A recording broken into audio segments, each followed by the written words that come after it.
안녕하세요. 멘토행정법 OX 강의를 하도록 하겠습니다.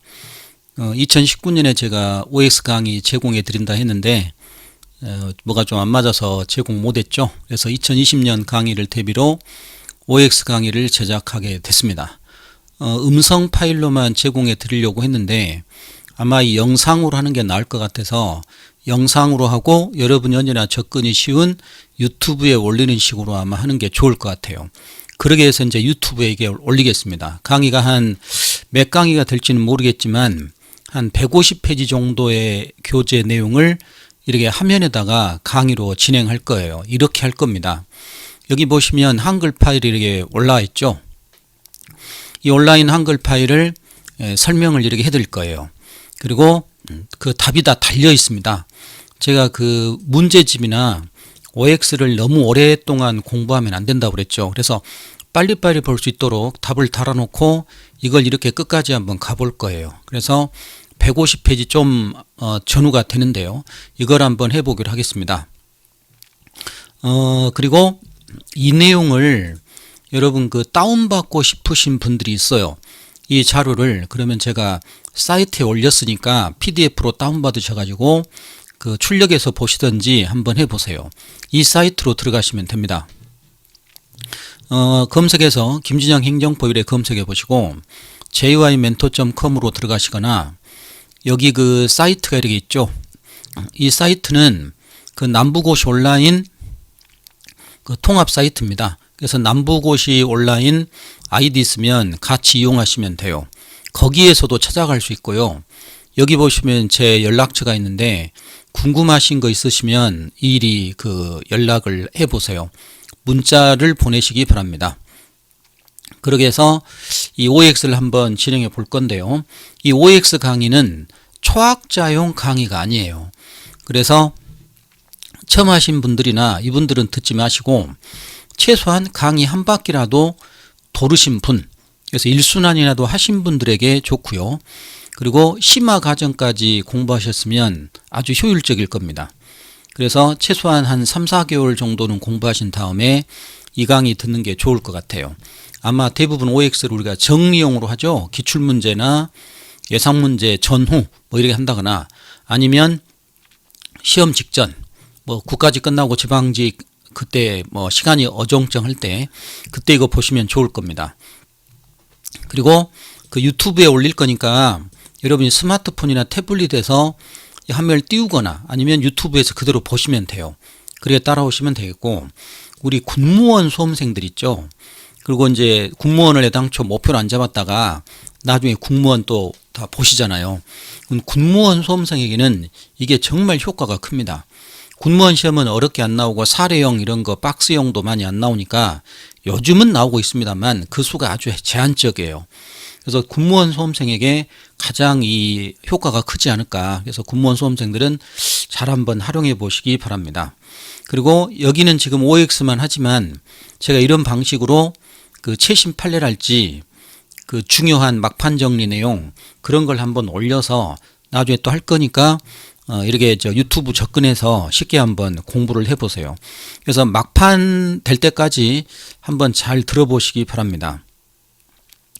그리고 이 강의 진행하다 보면 그냥 수업 시간에 강의 진행하면 책만 보면서 프린트만 보면서 제가 그냥 거기에 집중해서 이거 보는 건데 이거는 그냥 컴퓨터 화면과 함께 제가 마우스도 손대야 되고 화면 통제도 다 해야 되니까 그 혼자 연습을 좀 했더니 엄청 이게 집중이 안 되더라고요. 그래서 이 강의 하다가 좀 버벅된 게 있을 것 같아요. 그래서 좀 그 본 수업에 비해서 좀 이게 매끄럽지 못한 이게 집중력이 이게 분산되니까요. 그런 효과가 그런 게 좀 있다는 걸 아시고 좀 이해를 해 주시기 바랍니다. 자, 그러게 하고 내용으로 들어가서 한번 공부를 해보죠. 잘 따라오셔가지고 좀 그 막판에 잘 활용하셔가지고 점수를 잘 얻으셔가지고 합격을 하셨으면 좋겠습니다. 또 제가 그 수업 때 군무원 시험을 엄청 강조하잖아요. 군무원 시험 하셔가지고 빨리 수험을 오래 하는 것보다 빨리 이렇게 합격해서 가는 게 좋으니까 한번 잘해서 하게 하시고 내년 이맘때 우리가 지금 발령을 받거나 아니면 일하면서 돈 벌고 있거나 뭐 휴가를 간다거나 이런 식이 돼야 되겠죠. 수험생활 길어지면 안 좋습니다. 자, 처음부터 가겠습니다. 행정법 통론 챕터 1 행정의 의의부터 가겠습니다. 처음에 행정의 의의는 요즘은 많이 안 나오고 있어요. 근데 가끔 이래 서울시에서 최근에 낸 적이 있습니다. 근데 2020년부터는 서울시가 이제 단독으로 안 보니까 이 행정의 의의 파트는 아주 좀 드물다, 자주 나오지는 않는다, 이래 좀 생각하시고 일단 해보겠습니다. 1번 행정법의 대상이 되는 행정은 실질적 의미의 행정이 하나다. 틀렸죠. 실질적 의미 행정을 주로 공부합니다만 형식적 의미 행정 일부도 저희들이 공부하고 있죠. 행정입법을 생각해 보세요. 행정입법은 실질적은 입법이지만 형식적은 행정이죠. 행정심판 체결도 형식적은 행정이에요. 그 형식적 행정을 일부를 우리가 공부를 하고 있죠. 학문적으로. 그래서 실질 행정을 주로 이루지만 일부 형식적 의미 행정도 인정되기 때문에 이 지문이 틀린 지문이 되겠습니다. 이 한한다 때문에 틀린 거죠. 그렇게 정리를 하시고요. 자, 2번 가겠습니다. 행정심판 체결은 형식의미 행정이며 실질의미에서도 행정에 해당된다. 틀렸습니다. 저희들 이거 정리할 때 가운데 싹둑 나눠요. 그래서 오른쪽과 왼쪽을 나눠서 형식적과 실질적을 어떻게 정리했냐면 이 오른쪽을 실질적으로 생각하시고 본래는 이 말 갖다 붙이면 됩니다. 왼쪽은 형식적으로 생각하시고 지금 누구의 이름으로 하고 있는지 이렇게 정리하시면 돼요. 저랑 같이 이제 이론하신 분들은 아시겠지만 이 내용을 형식적 의미와 실질적으로 나누는데 가운데를 싹둑 나누시고 오른쪽이 실질, 왼쪽이 형식. 실질을 얘기할 때는 본래는 누구 건데 지금 누구 이름으로 하고 있다. 그럼 재결은 재판이죠. 재판과 같은 거니까 실질은 뭐예요? 행정이 아니라 사법입니다. 실질은 행정이 아니라 사법에 해당되죠. 그래서 실질 사법이고요. 행정부 이름으로 하고 있기 때문에 형식은 행정입니다. 그래서 이 부분이 틀렸죠. 그래서 틀린 지문이 되겠습니다. 그리고 3번 갑니다. 통고 처분에 대하여 형식은 행정이지만 실질적 의미 사법으로 오는 것이 일반적이다 라고 했는데 이 통고 처분 들어가실 때 또 가운데 나눠서 오른쪽에 처분이니까 실질적 행정 뭐 해갖고 이렇게 들어가시면 안 돼요. 이 통고 처분은 그런 논리가 적용되지 않습니다. 통고 처분은 어떤 거죠? 이것은 행정형벌이에요. 행정형벌에서 가벼운 행정형벌을 금전부과하고 끝내는 겁니다. 복잡하고 이렇게 긴 재판을 하는 것보다 간단히 끝내는 절차가 통고처분 절차예요. 그래서 형벌부과는 본래는 누가 하죠? 형벌부과는 본래는 사법이 하죠. 그래서 실질적 의미는 사법 맞아요. 근데 행정기관 이름으로 하고 있기 때문에 경찰서장, 세관서장 등 행정기관 이름으로 하고 있기 때문에 형식은 행정입니다. 그래서 이 지문이 맞죠. 그래서 실질적은 사법인데 형식은 행정에 해당됩니다. 그게 통고처분인데 통고처분은 좀 생소하지만 좀 중요한 거예요. 형식과 실질에서. 근데 이 통고처분 공부를 하실 때 이렇게 정리하시면 돼요. 이 행정심판 재결과 통고처분은 결론이 같습니다. 그래서 형식은 행정인데 실질은 사법, 둘 다 결론이 같아요. 그래서 통고처분 공부하실 때 힘들게 하지 마시고 초반 단계에서 힘들게 하지 마시고 이 행정심판 재결과 통고처분이 같다 이렇게 생각을 하세요. 행정심판 재결과 통고처분은 같은 결론에 해당되기 때문에 3번은 맞고 2번은 틀린 지문이 되게 됩니다. 그렇게 정리를 해보세요. 자, 그리고 하고 4번으로 가겠습니다. 국회 사무총장의 징후진명은 실질적 형식적 의미 행정에 속한다. 냄새가 나죠. 국회가 딱 나왔으면 입법에서 뭔가 나와야 되죠. 국회 사무총장의 직원임명은 이것이 공무원 임명이기 때문에 이거 특허입니다. 법률행위적 행정이 특허이기 때문에 실질에서 뭐죠? 행정에 해당돼요. 근데 국회 사무총장 입법부 이름으로 하고 있기 때문에 형식은 행정이 아니라 형식은 입법에 해당되게 됩니다. 그래서 틀린 말이 되겠죠. 5번 갑니다. 대통령의 긴급명령 제정은 형식적 실질적 행정에 해당된다. 대통령 긴급명령이 나오면 이것을 행정입법이라는 걸 아셔야 됩니다. 행정입법인데 법률 종속명령이 아니라 법률 대의명령이죠. 법과 같은 명령입니다. 그래서 대통령 긴급명령은 행정입법이라고 생각하시면 돼요. 그래서 실질은 뭐죠? 실질은 입법입니다. 그리고 형식이 행정이죠. 그래서 이 분야가 틀리게 됩니다. 실질은 행정이 아니라 실질이 입법에 해당되겠죠. 그래서 틀린 지문이 되겠습니다. 그러니까 이것은 나온 적은 없지만 이런 것도 잘 연습을 해 놓으세요. 예, 그러게 하시고 통칭의로 가겠습니다. 통칭의 1번입니다. 행정소송의 개괄주의는 통칭이 긍정설의 근거가 된다. 이건 좀 복잡합니다만 간단하게 개괄주의는 통칭의의 전제 조건이지 긍정설의 논거는 아닙니다. 또한 개괄주의는 사법심사 하자는 거기 때문에 통칭이 부정설의 논거에 가까워요. 그리고 긍정 부정의 기결이 아니라 전제 조건에 불과하기 때문에 이게 틀린 말이 되겠습니다. 2번 갑니다. 지방의원에 대한 징계는 행정행위로서 사법심사 대상이 된다는 것이 판례 입장이다. 국회의원에 대한 징계는 헌법에 의하여 사법심사 폐지 조항이 있지만 지방의원에 대해서는 그런 조항이 없고 지방자치법에도 없기 때문에 지방의원에 대해서는 사법심사 된다는 것이 우리 판례의 입장이죠. 맞습니다. 3번 우리 헌법재판소는 최근 일반 사병 이라크 파병 위헌 사건에서 사법 판단을 자제함이 타당한 입장을 취하였다. 노무현 정부에서 일반 사병, 전투 사병의 이라크 파병이 이루어집니다. 우리 헌재가 이에 대해서 사법부 자제 입장을 취해가지고 판단을 하지 않게 되었죠. 맞는 말입니다. 통칭의 판례는 결론은 좀 쉽습니다. 한두 개 이제 찾아가시면 돼요. 4번 가겠습니다.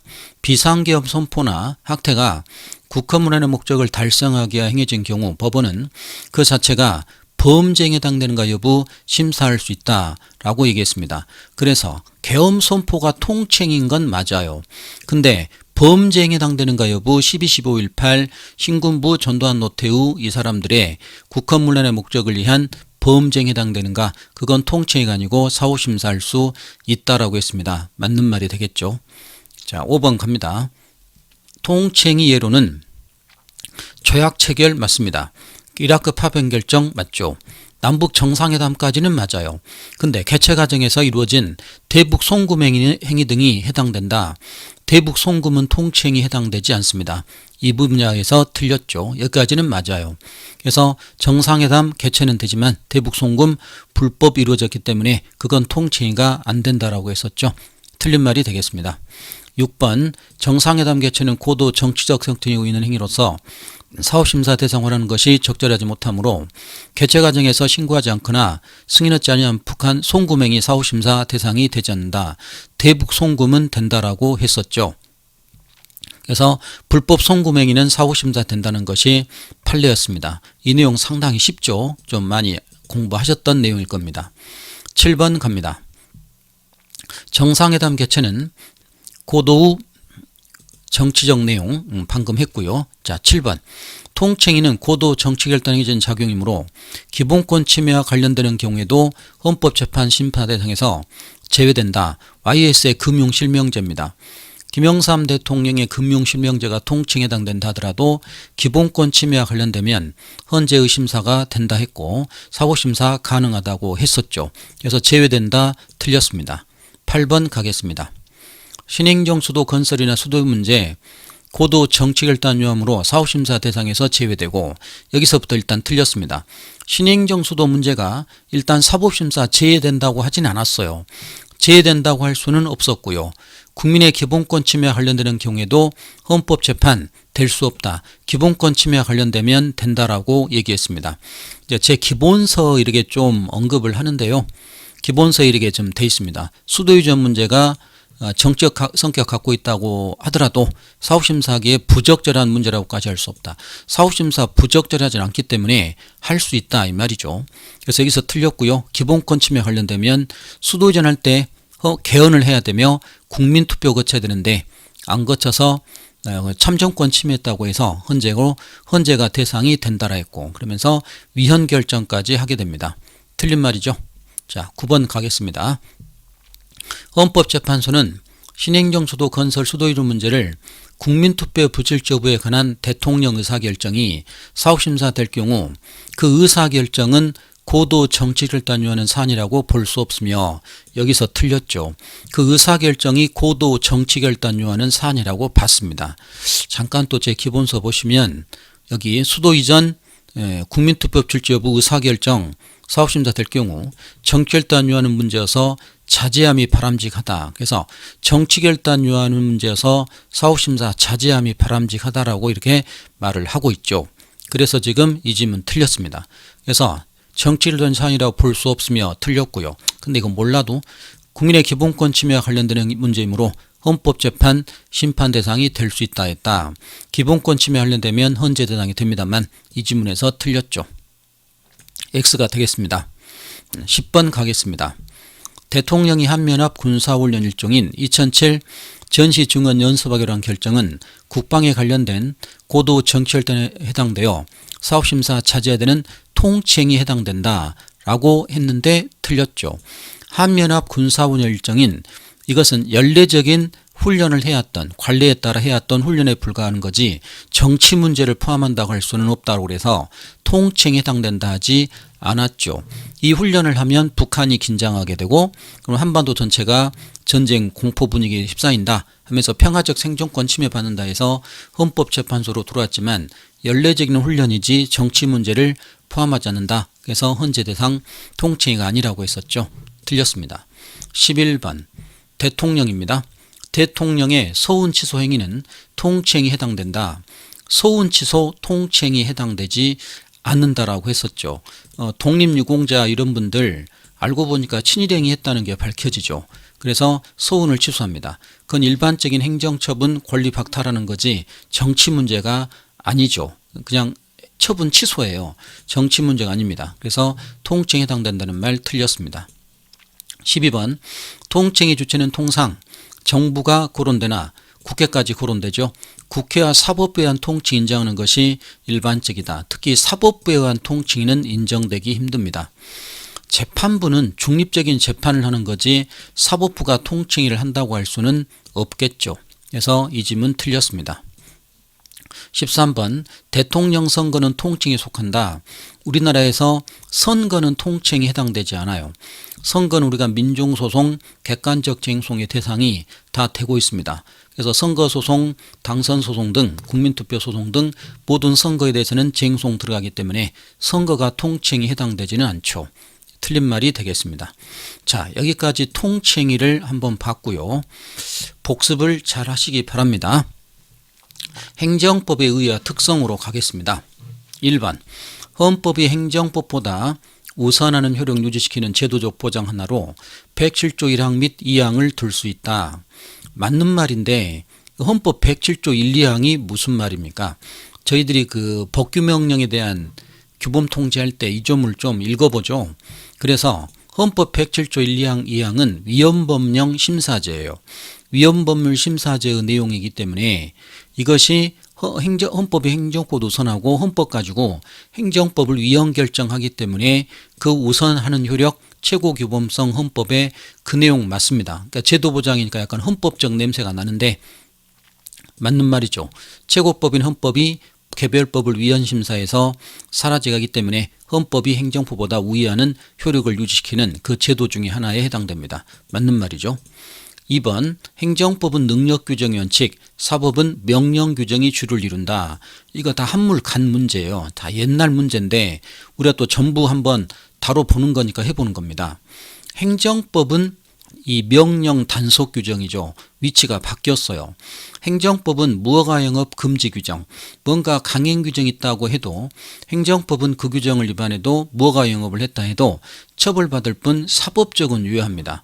그래서 무허가 음점에서 우리가 밥을 먹거나 했어도 사법적은 유효하죠. 길거리에서 우리 핫도그 사 먹잖아요. 그러면 사법적은 유효합니다. 그러나 처벌받을 뿐이죠. 근데 사법, 민법에서는 이게 민법입니다. 재판사법이 아니라 민법에서는 인신매매했다. 여자를 돈 주고 사고 팔았다. 그러면 그 여자 데리고 오려면 다시 돈 주고 사와야 되냐? 말이 안 되죠. 여자를 사고 팔았다. 사람을 사고 팔았다. 인신매매했다. 그건 처벌받은 것과 더불어 사법적 효력이 무효입니다. 그래서 어떤 꼬마애를 누군가가 납치해 가서 노동력 착취하고 있었다. 그러면 돈 주고 데려와야 됩니까? 아니죠. 그 사람 처벌되고 돈 줄 필요도 없고 사법적 무효가 되기 때문에 이게 틀린 말이 되죠. 위치가 바뀌었습니다. 3번이 결국 같은 내용이에요. 행정법은 주로 효력 규정되어 있어 위반하면 법적 효력이 얻게 된다. 행정법은 명령 단속 규정이에요. 명령 단속 규정이기 때문에 위반해도 이 법적 효력이란 말이 사법적 효력이죠. 사법적 효력은 그대로 유효하게 됩니다. 틀린 말이죠. 예, 행정법의 특성은 이 정도만 하셔도 될 것 같아요. 다음, 행정법의 성립과 발달로 왔습니다. 행정법의 성립 발달은 역사적 배경인데요. 여기는 가끔 나와요. 안 나오는 건 아니지만 또 자주 나오는 데는 아니에요. 여러분이 한 시험을 7, 8번 본다면 한 번 나올까 말까 하는 그 정도의 문제입니다. 또 나와봐야 단독으로 나오기 힘들고 다른 문제에 들어가는 식으로 지문 들어가는 식으로 나오고요. 지문 들어가 봐야 맞는 지문으로 대부분 나오기 때문에 뭐 이 정도만 하셔도 될 것 같아요. 너무 오래된 역사적 배경이라 좀 잘 나오는 데는 아니에요. 나왔던 거 위주로 해보겠습니다. 1번, 프랑스 행정법은 국참사원을 규율하는 재정법 중심으로 발전하였다. 기출이 많지 않으니까 이제 만들었죠. 프랑스 행정법이 국참사원 꽁세유됐다 하는 건 맞아요. 근데 그 국참사원 나왔다면 행정재판소니까 재정법 중심이 아니라 판례 중심이 돼야 되겠죠. 판례 중심이 돼야 됩니다. 재정법은 독일이죠. 틀렸습니다. 2번, 프랑스에서 행정법원, 행정재판소 꽁세유됐다에 출범하게 된 배경은 대혁명 이후 행정사건에 대한 사법법원의 간섭을 폐지하기 위한 필요성과 관련돼 있다. 맞습니다. 이 사법부가 세습되는 판사 의지를 누려서 왕의 개혁 조치에 반대하니까 왕이 꽁세유 루이를 만들었고 나폴레옹 이후 행정재판소가 만들어지면서 그 사법법원의 간섭을 폐지하고 행정의 독자적 영역에 법을 만들기 시작했죠. 그래서 행정재판소 꽁세유 됐다가 만들어집니다. 자, 틀린 말이 없어요. 맞는 말입니다. 3번, 영미행정법은 20세기 들어와 비로소 행정위원회 기능으로 성립되었으며 여기까지는 맞아요. 그래서 행정법이 늦게 발달했던 영미는 20세기 들어와 경제문제 해결하기 위하여 행정위원회 기능으로 중심으로 발전합니다. 근데 그 행정위원회 기능을 규율하는 실체법 중심이 아니라 절차법 중심이죠. 그래서 실체법 중심 틀렸습니다. 절차법이죠. 행정위원회 규율하는 절차법입니다. 이 실체법은 대륙, 독일에서 발전하고 절차법 영미에서 발전하죠. 틀렸습니다. 4번, 대륙법계 법체행정원리는 실제법에 대한 기속을 중시하는 입장이나 영미법계 법체행정원리는 절차법에 대한 기속을 중시한다. 맞죠? 방금 말했습니다. 대륙은 실제법을 강조했으며 영미는 절차법이 발달하게 되었죠. 맞습니다. 5번, 우리나라는 행정법원을 사법부 소속으로 설치하고 있으며 맞아요. 우리나라 행정법원은 사법부 소속입니다. 대법원 그 이하 법원에 해당되죠. 그래서 대한민국은 뭐예요? 사법국가예요. 그러면서 3심제 채택하고 있습니다. 98년 이후. 또한 특허법원 설치하고 있는데 3심제가 아니라 특허법원은 2심제가 되어 있습니다. 특허법원은 3심제가 아니죠. 2심제가 되어 있습니다. 아직도 특허법원은 2심제예요. 그래서 틀린 말이 되겠습니다.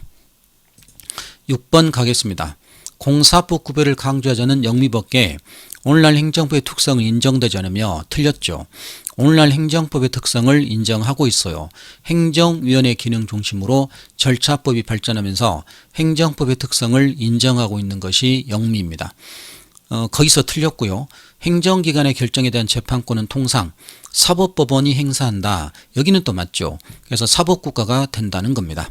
그래서 앞부분 때문에 틀렸죠. 법치행정으로 가겠습니다. 법치행정에서 시험에 가장 많이 나오죠. 정말 시험에 잘 나옵니다. 꼼꼼히 좀 세부적인 내용까지 공부하시는 게 좋아요. 1차적으로 법률 유보와 우위를 비교할 줄 알아야 됩니다. 그래서 법률 유보에서 법률의 의미, 법률 우위에서 또 법률의 의미, 그게 간수법, 불문법을 포함하는지 이런 내용들이 있었죠. 또 법률 유보에 관한 중요사항 유보설, 의회 유보에 관한 우리 현재 판례, 그걸 잘 정리하셔야 되는데 그 판례는 좀 쉽죠. 좀만 공부하시면 판례는 어렵지 않습니다. 근데 여기는 암기하고 이런 게 아니라 이해를 잘 하셔야 돼요. 자, 1번 가겠습니다. 법치 행정의 목적은 행정 효율성과 행정 작용 예견 가능성 보장하는 데 있다. 이 예견 가능성은 맞습니다. 법을 미리 써서 우리가 남자들 예비군은 얼마까지 할 건지, 소나타 사면 세금 얼마 나오는지 예견 가능하게 해줍니다. 맞는데 이 법치 행정은 행정의 효율성과 관련 있는 건 아니에요. 법치 행정은 행정을 통제해서 국민의 자유 권리 보장, 행정 남용을 억제하기 위한 그런 통제 원리이지 행정이 잘 돌아가게 하기 위한 이 효율성 문제 아닙니다. 이건 뭐 행정학에서나 언급되는 거죠. 법치 행정은 행정을 못 믿겠다. 행정 남용 통제가 되게 됩니다. 우리가 이제 본 내용 할 때 사람에게 권한을 주면 그 사람은 권한을 남용하게 된다라고 그랬었죠.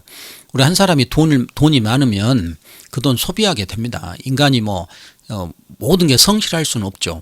국가 권력이 인간이 하는 거기 때문에 항상 남용으로 가기 때문에 이에 대한 통제론이 그게 법치 행정이고 효율성과 관련이 있는 건 아니죠. 틀렸습니다. 2번 법률유보 측에서 법률이란 국회에서 제정한 형식임의 법률을 의미한다. 1차적으로는 맞죠. 법률유보에서 법률은 국민의 기본권을 제한하기 때문에 국회 만든 법률이어야 됩니다. 그래서 형식임의 법률 국회가 만든 법에 의해서 발동하고 기본권 제한을 해야 됩니다. 맞는 말인데 법률뿐이다 하면 또 안 돼요. 위임받은 법규명령도 되기 때문에 법률이 됨이 원칙인데 그 법률만을 의미한다 하면 또 틀린 말이 되는데 1차적으로 이렇게 법률이란 국회 제정 형식임의 법률을 의미한다. 이 자체로는 맞는 말이에요. 그래서 일단 맞고요. 좀 이따 분석을 다 할 거예요. 3번 법률유보 원칙은 행정권 발동에 있어서 조직규범의 근거 필요하다는 것을 말한다. 가 아니라 법률유보는 작용규범의 근거를 요한다는 겁니다. 조직법은 행정조직 법정주의 때문에 행정의 모든 분야에서 조직법의 근거는 있게 돼요. 작용법에서 근거 두냐 마느냐 그걸 얘기하는 것이 법률유보입니다. 작용법이 국민에게 규율하는 거니까요. 그래서 틀린 말이 되겠죠. 4번 법률 우위의 원칙은 침해적 행정에만 적용된다. 이렇게 영역이 한정된 것은 유보입니다. 법률 유보는 일분야 전분야 그 한정되지만 우위는 행정의 모든 분야죠. 모든 분야의 행정은 법을 위반하면 안 되기 때문에 우위는 침해적 행정에만 그게 아니에요. 우위는 모든 분야이기 때문에 이게 틀렸습니다. 법률 유보와 우위 비교 도표 잘 하셔야 돼요. 5번 가겠습니다. 법률 우위원 측에서 법률이란 이 법률 분석을 하죠. 우위는 모든 법을 말합니다. 헌법, 형식임의 법률, 법규명령과 간수법, 불문법을 포함한 모든 법규를 말하며 여기까지는 맞아요. 여기까지는 맞습니다. 근데 행정규칙도 포함된다. 행정규칙은 법률 유보든 우위든 다 포함되지 않아요. 행정규칙은 무조건 다 제외됩니다. 왜? 법률 유보든 우위든 그건 법률을 의미하고 국민을 규율하기 때문에 행정규칙은 국민을 규율하지 않잖아요. 국민과 무관한 법규이기 때문에 그 법률 유보든 우위든 행정규칙은 제외되게 됩니다. 틀렸죠. 그 유보도 행정규칙은 빠지는 거예요. 그러니까 여기까지는 맞아요. 여기 행정규칙에서 틀렸습니다. 6번 법률 유보 원칙에서 법률 유보를 하는 경우 법률에는 유보입니다. 유보는 발동하고 세금을 부과하고 불이익을 주는 거니까 국회의 법률 제정 절차에 따라 만들어진 형식임의 법률뿐만 아니라 의결 거치지 않는 명령이나 불문법은 틀렸죠. 불문법은 관습법 판례도 포함된다. 유보는 기본권 제한하고 불이익을 주기 때문에 법률 또는 위임받은 법규명령이 하나며 관습법 등 이 불문법은 포함되지 않죠. 틀렸습니다. 관습법으로 기본권 제한한다면 이거 조선시대 관습에 의해서 세금을 부과하거나 관습으로 형벌 부과한다는 이런 말도 안 되는 상황이 벌어지겠죠. 멍석말이 가능해진다. 이런 말이 될 거예요. 말이 안 됩니다. 틀렸고요. 7번 기본권 제한의 법률 유보 원칙은 법률에 근거한 규율을 요청하는 것이 아니라 법률에 의한 규율을 요청하는 거다. 경찰에서 냈는데 이게 위치가 바뀌었어요. 법률 유보가 뭐예요? 법률 유보가 법률에 근거한 규율이죠. 행정발동은 법에 근거하라는 거니까 유보는 법에 근거한 규율입니다. 그래서 법률에 의한 규율이 아니라 법률에 근거한 규율을 얘기하죠. 법에 근거 두고 발동하라는 거니까요. 틀린 말입니다. 위치 바꾸는 거 조심하세요. 8번 헌법재판소 결정에 따를 때 기본권 제한하는 법률유보원 측에서 법률에 근거한 규율을 요청한 것이므로 형식이 반드시 법률일 필요 없다 하더라도 법률상 근거는 있어야 한다. 맞아요. 그래서 기본권 제한 법률유보를 할 때 형식이 반드시 법률일 필요 없습니다. 즉 법규명령도 돼요. 그러나 법률의 근거는 있어야 됩니다. 맞는 말이죠. 9번 가겠습니다. 헌법재판소는 예산도 일종의 법규범이고 법률과 마찬가지로 국회를 거쳐 제정되며 국가기관뿐만 아니라 일반 국민도 구속한다고 본다. 여기서 틀렸죠. 예산은 일반 국민을 구속하지 않아요. 예산이 만들어지면 국가기관이 그 예산을 집행하는 거기 때문에 국민이 그 예산을 어떻게 손대거나 이럴 수는 없습니다. 그래서 예산이 국민을 구속하지는 않죠. 예산도 법률유보에서 말하는 법률에 예산은 포함된다. 포함되지 않죠. 틀린 말이 되겠습니다. 500조가 넘는 돈을 우리가 예산으로 만들고 있지만 그걸 국민들이 집행하고 이런 건 아니죠. 공무원이 집행했을 때 혜택을 받는 것이 국민입니다. 그래서 법률유보 법률에 예산은 포함되지 않죠. 틀렸고요. 10번 가겠습니다. 법률유보에 관한 전부유보설은 국민주권주의, 의회민주주의 기초한 것인 바 여기까지 맞죠. 오늘날 현대행정 양적 증가에 비추어 전부유보설은 실현성이 많다. 여기서 틀렸습니다. 전부유보설은 단 하나의 예외 없이 법에 근거 두라고 했지만 현대행정에서 인간 삶을 모든 걸 법으로 쓸 수 없기 때문에 이상론에 불과하지 현실적으로 이렇게 할 수는 없습니다. 그러니까 이상론에 불과하고 현실적으로는 수용하기 어렵기 때문에 실현성이 많다가 아니라 말 그대로 환상에 불과한 것이 전부유보설이죠. 행정이 법에 근거 없이 할 수 없는 것들은 어쩔 수 없이 발생하게 됩니다. 틀린 말이죠. 11번 전부유보설은 법률에 수건 없는 한 국민에게 필요한 급부를 할 수 없게 되는 문제가 있다. 맞죠. 전부 다 법에 근거 두기 때문에 혜택을 주고 싶어도 국민에게 급부 혜택 주고 싶어도 우리 노인분들에게 갖가지 혜택 기초노령연금 더 올려주고 하고 싶어도 법에 근거 없이는 그걸 못하기 때문에 전부 다 근거를 둬야 된다는 이설에 의한다면 필요한 급부를 못하게 되는 그 문제점이 드러나게 될 수 있습니다. 맞는 말이죠. 12번 가겠습니다. 급부행정유보설에 따르면 국민의 자유재산 침해행정에 대해서는 법의 근거 필요하지 않다고 한다. 그래서 급부행정유보설은 침해행정은 필요 없고 급부에서만 필요하다가 아니죠. 급부행정유보설은 침해는 당연하고 침해는 당연히 근거 있어야 되며 급부에서도 법의 근거를 요하는 겁니다. 오늘날 법률유보 학설 중에 침해행정의 법의 근거 두자는 건 어느 학설이든 다 공통돼요. 본질사항 유보설, 중요사항 유보설이든 침해유보설이든 급부행정유보설이든 전부유보설이든 침해행정에 근거 두는 건 다 공통되고 급부행정유보는 그 침해는 당연한데 급부에서도 필요하느냐 이걸 따지는 것이 급부행정유보설이죠. 틀렸습니다. 13번 지방의원에 대하여 유급포자인력 두는 거 조례로 정할 사안이다 라고 해서 유급포자인력 두려면 옛날에 명예직에 불과했던 지방의원에게 유급포자인력을 두게 하는 건 직제개편 예산 편성이 달라지고 그건 지방자치법에 근거를 둬야만 되며 조례로 정할 사항이다. 조례로 정할 수는 없다라고 했었죠. 그래서 서울시 지방의회가 만든 거 효력이 없다라고 했습니다. 틀렸고요. 14번 관습법은 성문법에 흠결을 보충하기 때문에 법률유보에 말하는 법률에 해당된다. 법률유보는 성문의 법 또는 법규명령의 하나입니다. 그래서 간수법은 불문법이죠. 불문법은 법률유보 법률에 포함되지 않죠. 틀렸습니다. 15번 갑니다. 집회나 시위 예산을 위한 살수자 사용은 물대포죠. 집회자유, 신체자유에 대한 중대한 제한을 초래하므로 살수자 사용 요건이나 기준은 법률의 근거를 둬야 한다. 맞죠. 당연히 기본권 침해하기 때문에 법에 근거 두는 거 맞습니다. 물대포 쏠 때 맞는 말이죠. 그래서 이제 이명박 정부 때 그 물대포 쏴서 돌아가신 분도 있고요. 박근혜 정부인가였었죠. 그래서 그런 그 물대포 할 때 기본권 제한 법에 근거 둬야 됩니다. 맞는 말이죠. 16번 법령 규정보다 침익적인 조례는 법률유보원 측 위반되어 무효다. 자, 이건 좀 강론인데 지방자치 조례를 만들 때 법령보다 침익적인 건 만들면 안 돼요. 침익적인 건 만들면 안 되지만 뭐죠? 위임이 있으면 됩니다. 그래서 침익초과조례라고 해서 위임이 있으면 이게 되는 거기 때문에 무효다가 아니죠. 위임이 있으면 가능합니다. 틀렸습니다. 일반론대로 하시죠. 그냥 침익적이지 않고 일반적인 조례는 위임 없어도 됩니다만 침익적인 조례 불이익을 줄 때 그때는 법의 근거 있어야 된다는 거죠. 틀렸습니다. 17번 법률 유보에서 법적 근거는 개별적인 근거를 말하지만 예외적 경찰권 발동 같은 포괄적 근거도 가능하다. 포괄적 근거 가능하다는 말이 인간 생활을 모두 다 세부적인 거 하나까지 다 규율할 수 없고 경찰은 그렇게 발동해서 예견할 수 없는 일이 벌어지니까 포괄적인 근거로 발동돼도 됩니다. 그래서 이제 개괄 조항에 의한 경찰권 발동이 되는지에 대해서 이제 긍정하는 게 일반적이죠.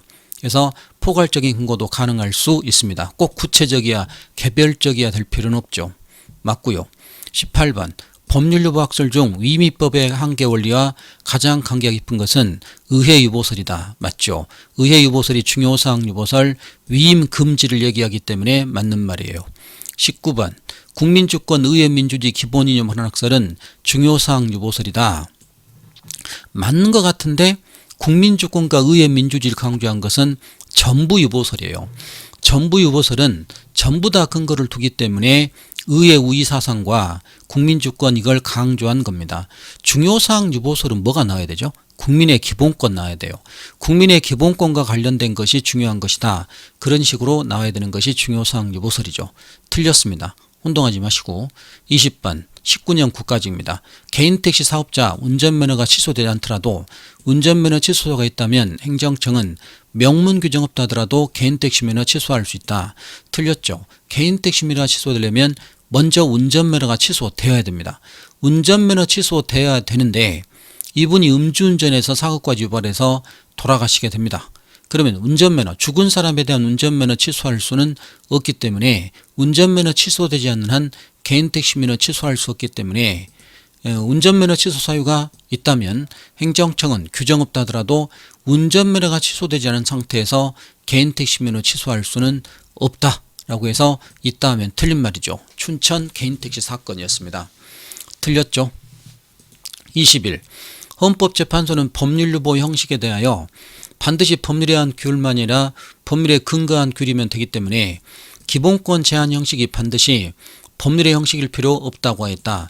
법률 유보는 성문법이면 법규명령도 되기 때문에 반드시 법률에 의한 법률의 형식으로만 기본권 제한할 필요 없다라고 했습니다. 맞는 말이죠. 22. 헌법재판소는 법률에 근거 두면서 헌법 75조가 관한 위임의 구체성과 명확성 구비하는 경우 위임입법에 의하여도 기본권 제한할 수 있다고 했다. 방금 같은 내용이죠. 맞는 말입니다. 23번 법률유보 적용 범위는 행정의 복잡 다기와 행정의 확대에 따라 과거에 축소되고 있습니까? 틀렸죠. 법률유보는 점차 확대되고 있습니다. 유보 범위가 더 확대되어야 되겠죠. 이러한 경향에 따라 현재는 행정유보 입장을 확고히 하고 있다가 아니라 현재는 의회유보를 확고히 한다고 봐야 되고 행정유보는 제한적으로 인정돼야 되겠죠. 의회유보를 확고히 한다고 봐야 됩니다. 틀린 말입니다. 24번 갑니다. 수신료 금액 결정은 수신료에 관한 본질적 사안이 아니므로 국회가 반드시 스스로 행해야 될 필요 없다. 아니죠. 금액은 국회가 정해야 됩니다. 근데 징수 업무 25번에 징수 업무를 직접 할 건가 위탁할 것인가 그것은 본질사항이 아니죠. 그래서 일단 24번에 수신료 금액 결정은 국회가 스스로 결정할 필요 없다 아니라 국회가 스스로 결정해야 될 사안이기 때문에 이거 틀린 말이고요. 25번 수신료 징수 업무 방송공사가 직접 할 것인지 3자 위탁 지금 전력공사에게 위탁에 사고 있어요. 그건 본질적 사안이 아닌 겁니다. 위탁 여부는 역시 맞는 말이죠. 그래서 24 틀렸고요. 25 맞습니다. 26번 지방의원에게 유급보좌 인력 두는 거 개별 지방의 조례로서 규정할 사항이 아니라 국회 법률로 규정할 입법사항이다. 맞죠. 지방의원에게 그 의정활동 보조하는 공무원 유급보좌 인력을 두려면 조례로 정하면 안 되고 지자체 직제개편 예산 편성이 동원되기 때문에 법의 근거 조례로서 정할 게 아니라 법률로 규정해야 된다. 지방자치법 등 이걸로 규율해야 되죠. 맞는 말이에요. 27번 이 토지 소유자 등의 정비사업에 대한 토지 등의 동의 소유자의 동의 종족수 이거를 법률에 써야 될지 정관에 임할 건가에 대해서 헌재는 정관에 임한 거를 위헌 결정을 했고 대법원은 합헌 결정을 했죠. 두 개 비교하셔야 됩니다. 그래서 소유자가 직접 자치적 정화에 운영하는 괴하게 정하도록 한 거 법률유보에 위반된다는 것이 현재 입장이다. 맞죠? 위반된다는 게 현재 입장이 없지만 28번 대법원은 도시및 정비법에 사업적 인가 신청 시 동의요건을 조합의 정관에 포괄적 임한 거 75조가 정하는 포괄임 금지 원칙이 적용되어 위배된다고 하였다. 대법원은 위배된다고 하지 않았죠. 대법원은 이거 위반이라고 하지 않았습니다. 틀렸죠. 현재 대법원 입장을 잘 비교하세요. 29번 갑니다. 답설에 따르면 행정지도에 관해서 개별법의 근거 규정이 없는 경우 지도 상대방인 국민에게 미친 이유를 고려하여 지도할 수 없다고 본다.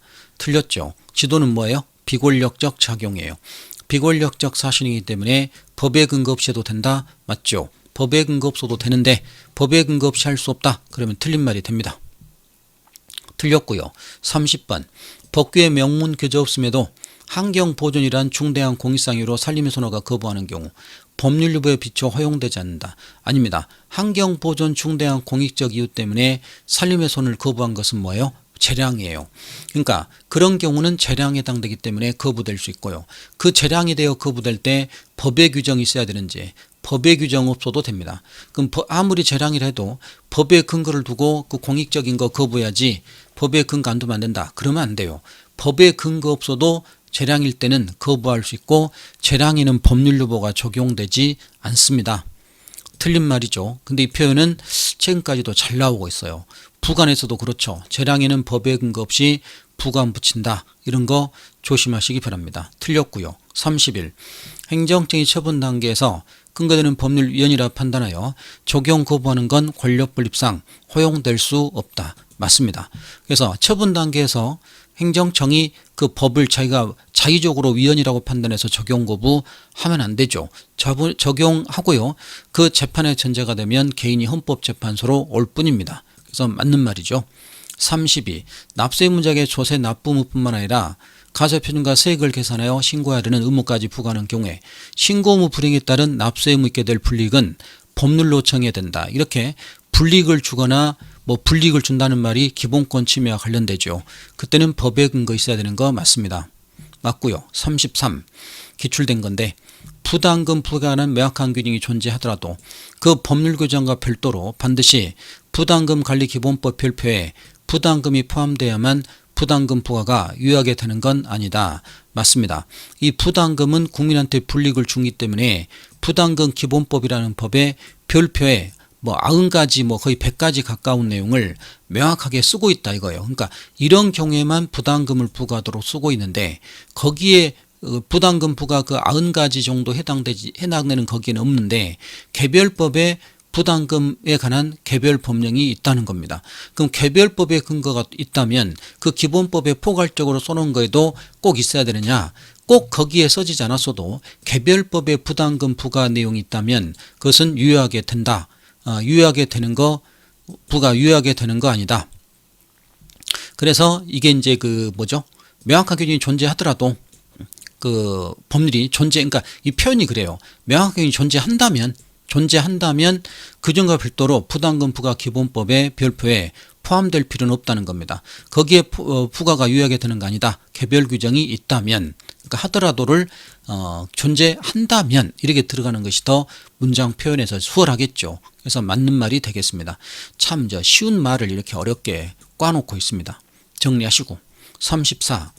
헌법재판소는 토지초과이득세법상의 기준시가는 국민의 납세의무 성부 및 범위와 직접 관계 가지고 있는 중요한 반임에도 불구하고 해당 내용을 법률에 규정하지 않고 하위 법령에 위임한 거 75조에 반한다고 판단한 바 있다. 맞습니다. 토지초과이득세법 일명 토초세법이라고 하는데 이 세금 부과 기준 도심에서 공터를 갖고 있으면 땅 투기가 명백하니까 그 사람들에게는 이 세금을 부과하는데 부과 기준이 기준시가예요. 그런 것을 법에 엄격히 써야 됨에도 불구하고 그걸 대통령령 포괄 위임해버립니다. 그런 것은 위임입법 한계 어긋나서 효력이 없다라고 해서 헌재가 위헌 결정을 해버리죠. 맞습니다. 35번은 예상 문제죠. 정비사업 시공자를 조합총회에서 국토해양부 장관이 정하는 경쟁입찰 방법을 선정하도록 규정한 도시및정비법 11조량 법문은 법률 원칙에 반하지 않는다. 맞는데요. 우리가 재건축 들어갈 때 그 업체하고 재건축의 결탁이 심합니다. 그래서 건설업체가 재건축에게 조합에게 갖가지 혜택을 준다 하지만 실제로 분양가 상승의 원인이 돼요. 그래서 온갖 비리가 연루되고 조합장은 돈 받고 도망가고 막 여러 가지 생기니까 경쟁입찰 방법을 해서 특정 업체와 수의계약할 수는 없고 경쟁입찰에서 여러 업체가 경쟁해서 그 재건축 사업을 해서 계약 선택, 계약의 상대방 선택은 마음대로 못하고 법률에 의해 써놨다는 겁니다. 위임하지 않았다는 거죠. 법률에 직접 썼다는 겁니다. 그런 공익적인 거, 담합의 우려 등 여러 가지 문제가 있기 때문에 그런 거 법률 유보에 반하지 않죠. 그래서 정관에 정했으면 지자체 부패리가 그죠, 조합의 부패가 연루되니까 법률에 직접 쓰게 하는 거 위반되지 않는다고 했습니다. 맞는 말이죠. 법원까지 가봅니다. 법원입니다. 1번 헌법재판소는 신행정수도 건설을 위한 특별법의 위헌 사건에서 관습원 부분 성문과 같은 헌법 개정 절차를 통해서 개정될 수 있다고 판시하였다. 맞습니다. 관습법은 성문법에 비하여 보충적 효력인데 헌법재판소는 수도 이전 사건에서 관습법은 성문헌법과 동등한 효력을 띠면서 관습원법을 고치려면 성문헌법을 개정해야만 되는 거지 법률 형식으로 상위법인 관습법을 위반되는 내용의 수도 이전을 할 수 없다고 하면서 관습원법을 인정했고 헌법 개정에 의해서만 관습원법을 고칠 수 있다라고 했죠. 맞는 말입니다. 2번 처분적 법률은 형식위 법률에 해당된다.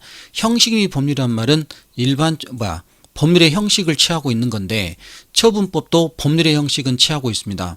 그래서 법률의 의미, 그 법률의 의미에는 해당되는 거 맞죠. 그래서 맞고요. 3번 인간다운 생활할 권리와 같은 헌법상의 추상적 기본권에 관한 규정은 행정법의 법원이 되지 못한다.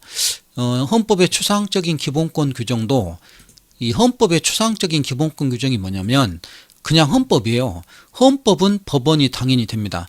근데 이 추상적 기본권이 공권 성립에서 자유권과 달리 이 추상적 기본권만 가지고는 바로 성립되기가 어렵죠. 그래서 공권에 관한 문제에서 자유권과 이 생존권 등을 비교하는 것과 이 법원하고는 달라요.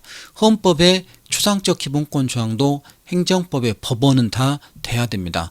헌법의 모든 조항은 행정법의 법원이 될 수밖에 없죠. 최고법인데 틀린 말입니다. 4번 일반적으로 관습법은 성문법에 대하여 개폐적 효력을 가진다.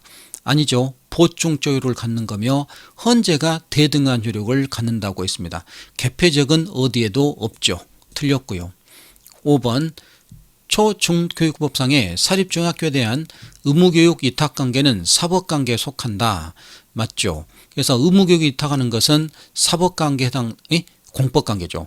예, 사립중학교에게 의무교육을 위탁하는 것은 국가관리를 사립학교가 하는 거기 때문에 그것은 공법관계에 속하겠죠. 사법관계가 아닙니다. 틀렸고요. 6번 남북 사이 하야 불가침 및 교류협력에 관한 합의서 남북기본 합의서입니다. 국사 시간에도 하시죠. 남북한 당국이 각기 정치적인 책임지고 상호간 성의 있는 이행을 약속하는 것으로 법적 구속력 있는 조약에 해당되어 국내법과 통일 효력을 갖는다. 아니죠. 신사협정. 상호 불가침 체제 존중하라는 신사협정이 불가한 거지 국내법과 같은 조약으로 볼 수는 없다라고 했죠. 틀렸습니다. 7번 가겠습니다. 해운정부 반덤핑 부가처분이 W협정 위반 이유로 사인이 직접 국내법원에 해운정부 상대로 처분 취소 구하는 소 제기할 수 있다. 상하이 아사세라믹 사건이죠. 중국이 반덤핑 들어와서 우리나라가 관세를 때린다 해도 경제가 파괴되니까 관세 부과할 때 그 분쟁이 있다면 이 국가 간의 조약인 이 WTO 협정 위반된다 하면 사기업은 국내 들어올 수 없고 WTO 분쟁 해결 기구로 가서 해결하라고 해야지 국내 법원에 제소할 수 없다라고 했던 사건이 됩니다. 틀린 말인데 좀 이제 흔한 문제가 되었죠. 8번 가겠습니다. 헌법재판소 판례에 의하면 감사원 규칙은 헌법에 근거 없으므로 법규명령으로 인정하지 않는다. 왜 이게 틀린 말이 됩니까? 헌재 판례는 법규명령에 대한 위미법에 관한 개별 조항들은 열거적이 아니라 예시적 조항입니다. 예시적 조항이기 때문에 감사원규칙이 헌법에 근거 없다 해도 개별법에 따라 법규명령의 제정에 근거가 된다면 법규명령으로 인정해 줄 수 있죠. 열거 예시조항을 헌법재판소가 어떻게 보고 있는지를 아셔야 돼요. 그래서 틀렸고요. 9번 대법원 판례는 사안이 서로 다른 사건 재판을 하고 싶은 법원 직접 기소하는 효력이 있다. 아니죠. 당해 사건, 해당 사건만 상급심 판결이 하급심 기소가지 이렇게 사안이 서로 다른 사건 재판을 하급심 법원을 직접 기소하지는 않습니다. 그래서 당해 사건만 기소하죠. 그리고 일반 사건은요. 재판부는 존중만 하면 되지 그 법적 구속력은 없습니다. 틀렸고요. 10번 일반적으로 승인된 국제법규라도 의회에 의한 입법 절차 거쳐야 법원이 된다. 틀렸죠. 승인된 국제법규 조약이라 해도 국내법으로 변형을 거치는지에 대해서 이론설과 이원설의 대립이 있는데 대한민국은 이론설입니다. 별도 변형을 요하지 않죠. 별도 입법 절차 요하지 않는 이론설 입장이 우리나라이기 때문에 이 질문 틀린 거죠. 11번 오늘날 법치국 권리에 비추어 행정 일반원칙에 성문법의 근거 요구된다. 틀렸죠. 일반원칙은 뭐예요? 불문법원이에요. 불문법원은 성문법의 규정이 있든 없든 법원으로 인정해 줍니다. 그래서 성문법의 근거가 요하지 않죠. 근데 실제로는 성문법의 근거를 두고 있는 경우가 많습니다. 행정절차법의 신뢰보호 등 이걸 쓰고 있지만 그런 거 없다 해도 법원으로 인정되는데 지장이 없죠. 틀렸고요. 12번 판례는 국세행정 비과세 간행을 선례법으로 인정하지 않는다. 비과세 간행 행정선례 인정하고 있죠. 보세 운송면허 비과세 사건, 대한통운 사건 등이 있었죠. 비과세 간행 세금을 부과할 수 있음에도 부과하지 않았던 관행 행정선례법으로 인정된다라고 했죠. 틀렸고요.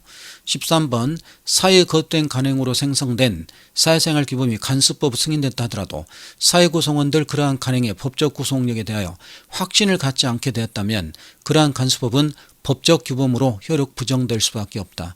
간수법이 되려면 오랜 간행과 법적 확신이 있어야 되는데 이렇게 법적 구속력, 법적 확신을 갖지 않게 됐다면 간수법 효력이 인정될 수 없죠. 문중의 종원을 남자로 한정한 거 남녀차별 정신에 어긋나기 때문에 남녀평등 정신에 어긋나기 때문에 더 이상 효력 인정할 수 없다고 했던 여자들에게 그 불리했던 문중에 관한 조항을 대법원에서 이렇게 법적 확신이 없게 되었다고 해서 여자들도 문중 종원이 되게끔 하게 한 판결입니다. 맞는 말이죠. 14번 대법원 확정 판결 효력은 성문법보다 우선한다. 판결이 성문법보다 우선할 수는 없죠. 대한민국은 성문법 국가니까요. 틀린 말입니다. 15번 행정법의 일반 원칙은 다른 법원과 관계 보충 역할에 그치지 않으며 헌법적 효력을 갖기도 한다. 어떤 거 있죠? 평등의 원칙, 우리 또 비례 원칙 등 이런 법원에서 일반 원칙이 헌법적 효력을 갖는 그런 법원도 존재하고 있죠. 일반 원칙이. 그래서 맞는 말입니다. 16번 헌법재판소에 의한 법률의 위헌 결정은 국가기관과 지자체를 기소한다는 헌재법 40조에 의해 법원으로서 성격을 가진다. 헌재 법률에 대한 위헌 결정은 당연히 법원이 인정되고 국가기관 지자체에 기속하게 됩니다. 맞는 말이죠. 17번 헌재가 법률 위헌 여부 판단하기 위한 법률 해석에 대한 대법원이나 각급법원에 구속되는 거 아니다. 해석. 헌재 법률에 대한 위헌 판단하기 위한 해석은 위헌 결정은 바로 구속력이 있지만 이렇게 해석은 법원을 구속하지 않죠. 그래서 법률 해석에는 구속력이 없게 됩니다. 비교를 잘 해보세요. 위헌 결정은 구속력이 있지만 해석은 법령 해석권은 법원과 헌재가 각각 있기 때문에 거기 구속되는 거 아닙니다. 맞는 말이죠. 18번 어선업자 백사장이라는 사용은 간행오건으로 볼 수 없다. 보령시 대천해수욕장 사건입니다. 보령시 대천해수욕장에서 배를 무상으로 정박하고 있었는데 더 이상 그걸 못하게 됐고 다른 데 옮겨가야 됩니다. 그랬을 때 보상해야 될 간행의 오건인지 아니라는 거죠. 간행권이 되려면 수산물을 채취하고 그것 때문에 돈 벌고 먹고 살아야 된다는 그런 요건이 있어야 되기 때문에 배를 정박하고 있었던 그런 권리를 가지고 간행오건이라고 볼 수는 없다라고 했었죠. 맞는 말이 되겠습니다. 자, 더 하려고 했는데 여기서 이렇게 중단을 해야 되겠네요. 첫 번째 강의 이렇게 마치고요. 두 번째 강의부터는 이제 뭐 오리엔테이션 없이 그냥 막 진도가 나가야 되니까 좀 더 빨리빨리 아마 할 수 있을 거예요. 첫 번째 강의에서 마치고요. 두 번째 강의 때 이어가도록 하겠습니다. 고맙습니다.